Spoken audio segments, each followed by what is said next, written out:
Hi, my name is Jen Jasper, and I'm the EdTech consultant. I'm joined here today by Kyle Wright, the EdTech teacher on assignment, and he also is teacher on assignment for EDSB. This session is titled AI Infused Classrooms, and we're hoping to offer you practical ways where you can use AI tools to lighten your workload. We're also going to be talking today about the guidelines that we have drafted about student use of AI in completing their assignments. Thank you for joining us. The format of this session is as follows. We're going to talk about what artificial intelligence is, although I know you have all been impacted in your classrooms already. We're going to talk about the guidelines for student use. We're going to look at some practical ways that you can use AI tools to lighten your workload and some of the potential obstacles that you may be facing with AI use and specifically with students. All right, so what is AI?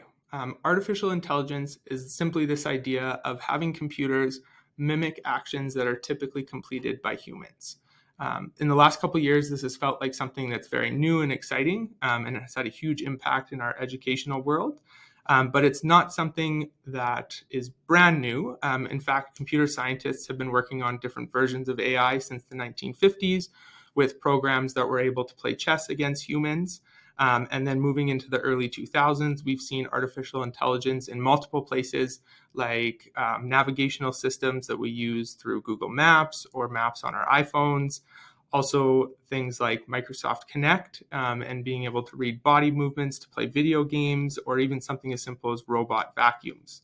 However, since November of 2022, we've been introduced to this world of generative AI and having chatbots that are able to be conversational, which has created this whole new environment and a whole new excitement around artificial intelligence.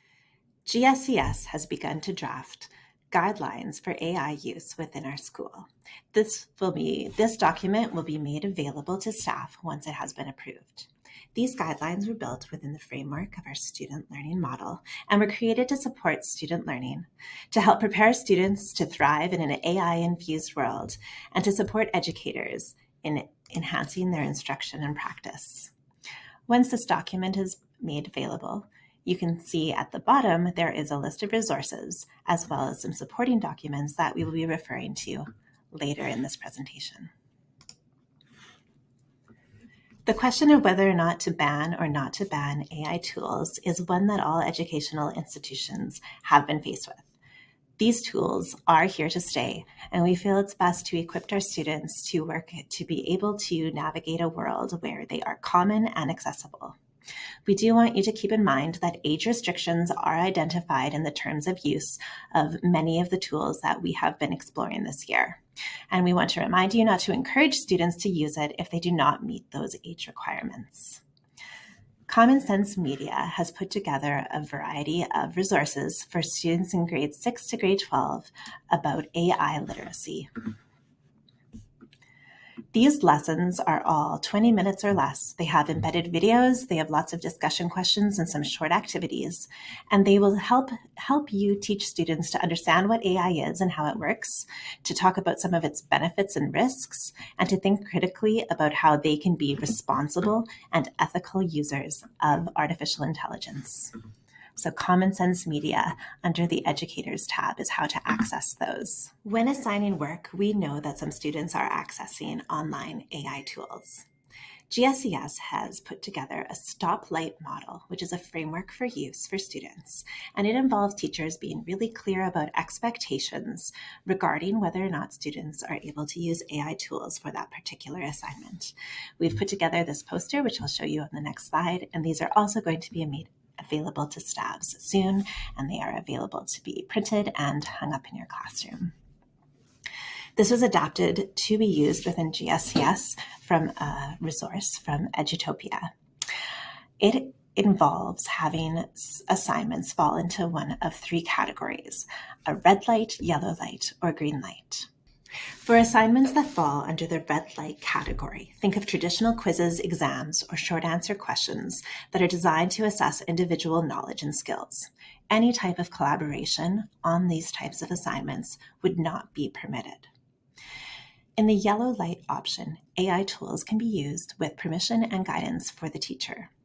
When this type of assignment is created or assigned, the ethical use of the tool will be explicitly taught to students, and students will be taught that they will need to cite their work appropriately. The last option, the green light option, is the most open, encouraging students to explore the capabilities of AI in whatever they are doing.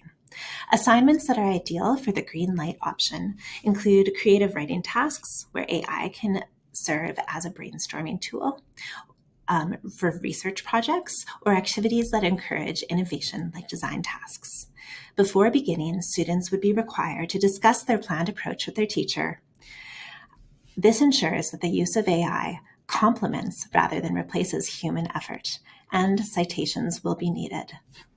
Now that we've spent some time looking at how students can use AI, we're going to shift and look at how teachers can use AI to reduce some of the workload. So on the screen, you can see 4 different areas in front of you.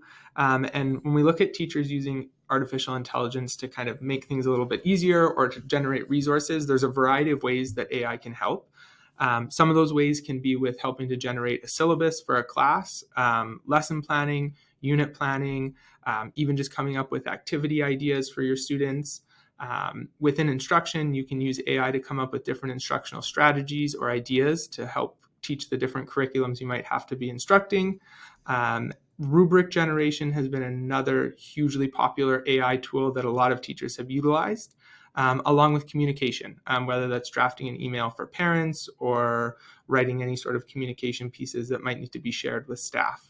Some of the tools that we'll look at for the rest of our PD are ChatGPT, one of the most popular tools that most are already familiar with. We'll also spend some time looking at Magic School AI, and the variety of different tools that teachers can use within Magic School. We'll then move into talking about Diffit. It's a fantastic tool for differentiating resources or adapting material for your students. And then we'll finish with a little bit of conversation on Canva, which our division now has a premium subscription for this year and has some AI features built into it. So one of the first tools that we'll look at today is ChatGPT. This is one of the most popular generative AI tools. Lots of us are probably already familiar with this, but it's simply a chatbot powered by OpenAI that you can access through the internet. It was one of the first easily accessible chatbots. November of 2022, it was released to the public, and grew to 100 million users by January of 2023, which made it one of the fastest growing software applications ever. But it's a great tool to use as teachers as a starting point in getting to understand AI a little bit, and also helping to come up with any idea or exemplar generation. One of the tools or skills that we found really helpful when using ChatGPT is to be as specific as you can with your prompts.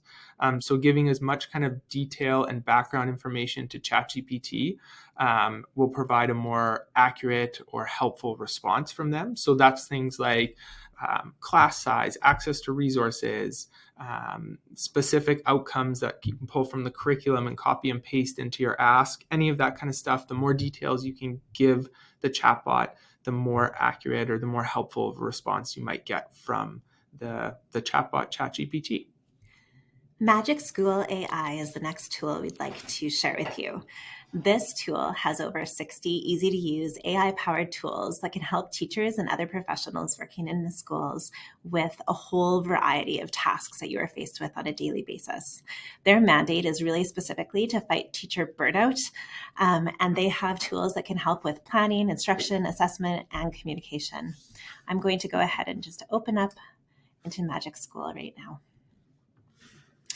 So Magic School has free accounts that you can sign up for as a teacher, but right now, if you sign up as of March of 2024, they will give you access to their premium account for free.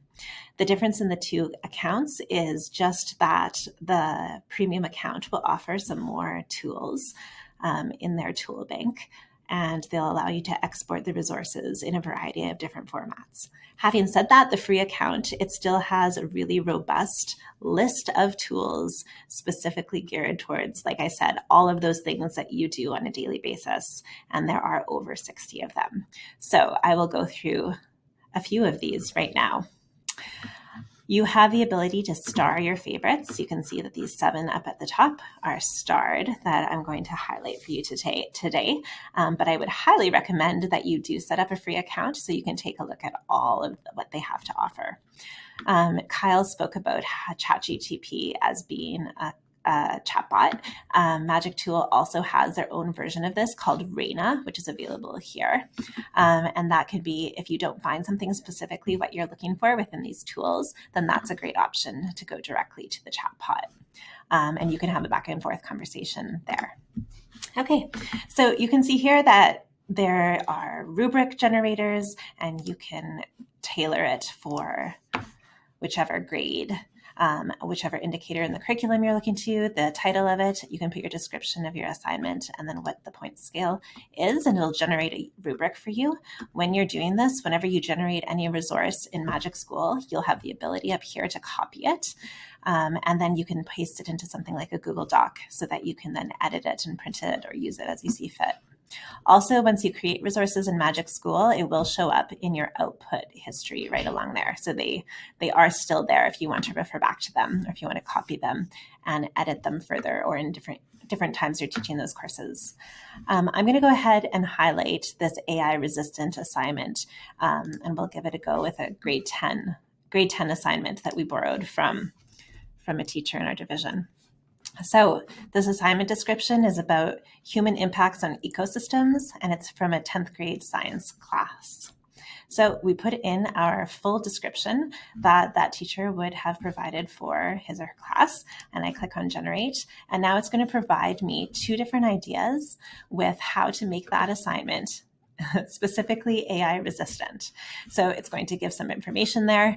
On the free account, there are, under actions, the only thing that we can use in a free account is translate for EAL teachers, or for students that you might want to translate something that you're going to give specifically to students. You can go ahead and translate this into any of the languages that they have there. But this is where I'll highlight how you would copy your resource. You just hit copy, it's ready to paste, open up your Google Doc or whatever you needed to copy it to, and you can go ahead and paste, and then it's a fully editable document there. So rubric generator, a lesson plan generator, if you're looking for new ways to teach certain objectives, make it relevant. This is about tailoring your assignment specifically to student interest, or what's going on in the world surrounding whatever assignment you're working on. This YouTube video question, you can just input the URL of the video that you were going to show, and you can choose the number of questions, the question type, whether it's multiple choice, free response, or true or false. Hit generate, and it'll provide you with that as a printable resource as well. So I would highly recommend you go in and make yourself a free account. Like I mentioned at the start, they will be offering premium accounts, a trial period of those right now, and take a look at these. There are over 60 different tools, from writing hard to word emails to parents, to creating exemplars and non-exemplars of essay assignments, creating multiple choice questions, and a variety of other things. So that is Magic School. Another great AI tool that teachers have access to is Diffit. Just like Magic School, teachers have the ability to create resources for their classroom. And also, just like Magic School, there is a free version. If you're making a new account, you will have access for a limited amount of time to the premium subscription. But also similar to Magic School, some of the only differences there are in the way in which you're able to export your resources as a teacher. And we'll look at that in just a minute. But within Diffit, after you provide it with a prompt for a specific resource, Diffit will produce an article, a summary of that article, vocabulary questions, multiple choice questions, short answer questions, and open-ended questions. All of this in both the premium and the free account can be exported as PDFs, which then can be converted into other document types that you like to use as a teacher, or printed and handed to the students. And to create these resources, you have 3 different options. So the first option within Diffit is to give it literally anything. So you're going to provide a prompt, and it's going to use generative AI to create the resource for you. pulling resources from all over the internet, and then creating some type of article along with all of the questions. You can also provide Diffit with an article or video through a URL. If you use this option, Diffit is going to not pull from all over the internet. Instead, it's only going to use from the URL you've given it to create the resource. And same with the any text option. If you use this option by copying and pasting text from a document you already have or uploading a file, it's only going to use that resource specifically to create you the article and the questions. So let's pop out of our presentation here and open up Diffit. So once you're in Diffit, you'll be able to make an account as a new user. And then you'll see underneath the Start New tab, there's those three options of literally anything, an article or video, or any text. So if you look at literally anything, this is where you're going to see the full power of AI by providing it with a prompt, and it's going to generate something for you. In all three of these options, you do have the ability to choose your specific reading level. So you could choose 10th grade, 11th plus, anything beyond there. You can also switch between languages. So if we jumped into any text, this is a feature that EAL teachers really enjoy. You can take an existing text that maybe a classroom teacher has given to their whole class. That could be copy and pasted, or by selecting a file. And you can switch the language of that text. So if an EAL teacher wanted to switch a language, they could do that. And they could also drop the reading level or increase the reading level as well. I know sometimes it can be really challenging to find grade relevant or age relevant resources for some of our EAL students that are learning English for maybe the first time. So this is a great tool to kind of help generate some content there. For an example, I'm just going to jump into another tab here. I just went to the Government of Canada's website and found a section on the Second World War. And let's just pretend that this fits really well with the history course I'm teaching. So I'm just going to jump in and copy that, come back into Diffit, and I'm going to use the any text option. And I'm going to paste in that text, just that small section on Second World War from the Government of Canada's website. And I want to generate a resource on this. So I'm going to choose a reading level, and I'm going to say I want this for 11th grade plus. So I'm just going to pick that option. And then I'm going to put this back into English, and I'm going to hit generate resource. Once it's loaded, you'll see you'll be provided with a picture up at the top, followed by a reading passage. And if we hit the show resources button, you'll see that it's only pulling information from what you gave it. So it's not pulling from all over the internet, it's just pulling from the text that you gave it. But it's taken that article and rewritten it or paraphrased it, provided a summary, given some vocabulary words that were pulled out of the article, multiple choice questions, short answer, and open-ended prompts. If this all looks good, you can go ahead and get student activity where you'll get the PDF version. You can also go in, and if you want to make some changes before then, you can edit any of these sections. So if you decided you wanted to change a question, you have the option to do that right within Diffit. The last tool that we are going to discuss today is Canva. Canva is a graphic design tool that works to simplify the process of digital design, and it is a tile that we all have access to, staff and students alike, within our portal. Canva allows for image editing, video editing, and project-based learning with a very simple drag and drop interface that is really excellent for students of all ages to use. They can brainstorm as a group, they can work collaboratively on assignments, and they can work on individual project creation and make really beautiful final projects with this tool. Canva has AI features built into the tool that we all have access to, and that is called their Magic Studio. We thought the best way to highlight what Magic Studio can do is by showing you this very quick video that will highlight just how great it is.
Next, we wanted to highlight some of the potential obstacles that we've heard as concerns from teachers across the division throughout the school year, and some of the ways we've talked about addressing these obstacles as a team. So one of the first big things that gets talked about often is the dependence on technology that our students currently have and how AI might just encourage this.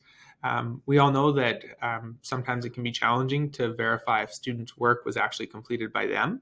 And in the world of generative AI, it's become increasingly easy for students to be able to generate content, especially written content, and then use that as a submission for assignments. So some of the tools that we've kind of discussed as ways to prevent this from happening is one of them being the stoplight model that Jen shared earlier in our presentation. This tool just kind of encourages the idea that teachers are super clear with your students, making sure that they understand the expectations from the beginning of a new assessment, whether or not AI is acceptable or not, and if it is acceptable, to what degree is it acceptable to use. Another piece that we talked about with that as well is just paying attention to what verb is used in the specific outcome you're trying to teach. Are students asked to simply explore a topic or an idea? If that's the case, maybe the use of generative AI might encourage that exploration and help them find out new things. Or is it something more specific, like for them to actually be writing something down in their own words? If that's the case, maybe that's a great example of an assignment where you use the red level of that stoplight model and encourage students that this is something that they cannot use AI for. At the end of the day, we don't have any control over what students do when they go home or leave school. So that's the other piece we've talked about, kind of tied in with the assessment leads and the assessment team with our school division is summative assessments and where they happen. Is it best practice to just assign an essay on Monday, to say that it's due Friday and go and complete it? Maybe not. I know sometimes the reality comes down to time in school, and we might be limited in how much instructional minutes we have throughout a semester, but making sure to kind of work through some of those summative assignments with your students and practice good assessment practices found in our student assessment handbook. Maybe that looks like scaffolding and working through some outlines and rough copies with your students, having some conferencing time and talking through those assessments with them, rather than just asking them to produce some writing or some sort of assessment that's handed back to you with no other consultation. Privacy and data concerns are another huge issue. We've talked about this a little bit already today, but the idea of making sure that we're following all the rules and guidelines within LaFoIP, which is our provincial legislative document that kind of deals around personal information and student privacy. So for sure, remember to look at the terms of use and recognize whether or not students that you're teaching are actually of age to be using any of those AI websites. But then also as a teacher, making sure that you're protecting personal information of students. So use common sense. Don't put any information like student last names, student names, student addresses, student phone numbers. None of that should ever be put into an AI generator, because that's going to move out of that website into some type of server, which is going to be stored in a place that we no longer have control over. So be very conscious over that, and making sure we're not sharing personal information about students with websites that we don't necessarily house in-house within our division. And lastly, AI hallucinations. This is kind of a new term, new to me this year, but this is the idea that generative AI makes mistakes, sometimes referred to as hallucinations. So AI is fantastic. Generative AI is very neat, but it does make mistakes. It is not perfect. And this happens often when the generative part of generative AI is trying to generate resources to meet the needs of the request. And sometimes it will generate false information. So there's a story that came out of, I think it happened sometime summer 2023.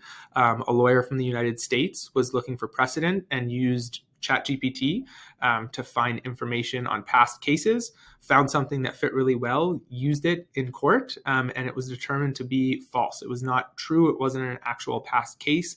It was something that AI had generated and produced for him through the chatbot. So keep that in mind. Be very conscious of that. Continue to use good digital citizenship skills. Make sure to proofread everything. AI can be very helpful and reduce some of that teacher workload, but I still think there's a huge element of professionalism on us as teachers to make sure we're going through those resources, making sure that they fit, making sure that they're accurate, and that there's no mistakes within them. Thanks everyone for coming to our virtual PD. Hopefully you've learned something new or found something in here that you can take away to make your life a little bit easier. If you have any questions, feel free to reach out to Jen or I whenever you would like.